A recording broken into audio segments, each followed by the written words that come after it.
And welcome back to Hannity. Now, you just heard my interview with radical Imam Anjem Chowdhury, who used today's horrific attack in Paris to push his vision of Sharia law. He wants it worldwide. Here with reaction to that interview, Indianapolis area Imam Mohammed Siddiqui, and also terror analyst and president of Act for America, Brigitte Gabriel. Imam, let me start with you. He says that is the true Islam. Do you agree? Well, first of all, with God's name, most gracious and most merciful, I want to offer my condolences to the families of the victims of that terrible, cowardly murder that took place in Paris. And the Quran is the correct Islam, Sean, not what Mohammed Siddiqui thinks or what Mr. Chowdhury thinks. And Islam makes it crystal clear that it doesn't, no compulsion, no matter what the situation may be in Islam. Islam offers freedom, justice, and equality.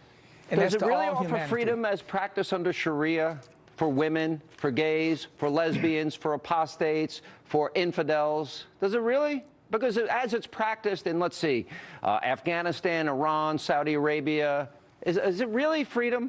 Is it being practiced for freedom for individuals? Because that's not the case. You know that, and I know that. That's not freedom. Sean, in Pakistan, if you cannot, in Pakistan, it's blasphemy if you insult the Prophet. Sean, what people practice in a lot of these countries and what Islam is, there's two different things. So you disagree with how it's practiced? You're saying that all of these countries I mentioned. I disagree in many instances the way it is practiced. And I'm saying that Islam is freedom, justice, and equality for all humanity, no matter what your mode of life is. Let me go to Brigitte. Islam doesn't demand anything of you. You have to demand it of yourself. Brigitte, 25 no-go zones, separate Sharia courts, prayer rugs, Muslim prayer rugs in most hotels in Paris, a growing population that they've taken in from Muslim countries. Did they make fundamentally in France a mistake by allowing A, the influx, B, the separation, C, the no-go zones, and D, the Sharia courts? They made huge mistakes. The European brought the Muslim workers into Europe under the guest worker program because they want them to help rebuild Europe after World War II. And they enjoyed having guest workers there working cheaply, and they realized, well, why don't we reunite these workers with their families from the Islamic world? So they reunited them, and they started multiplying. And the European realized, well, let's not worry about these different people. They have different cultures and different practices. They don't really need to adjust or get accustomed or acclimate into our own culture and assimilate.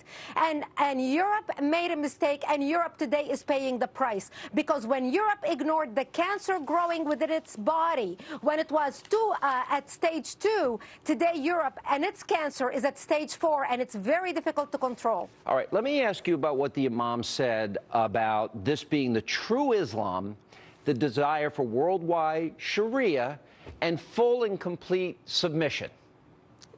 Which is the real Islam? Wait, hang on, no, hang on. I'm asking Brigitte.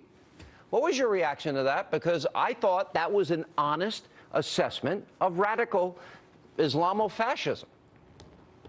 What do you think? It is. That's exactly it.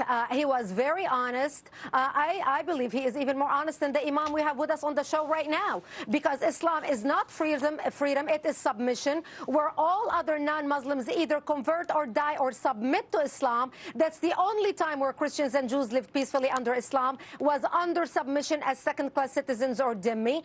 Even the American Muslim jurists of America even sanctioned the killing of those who criticize Islam.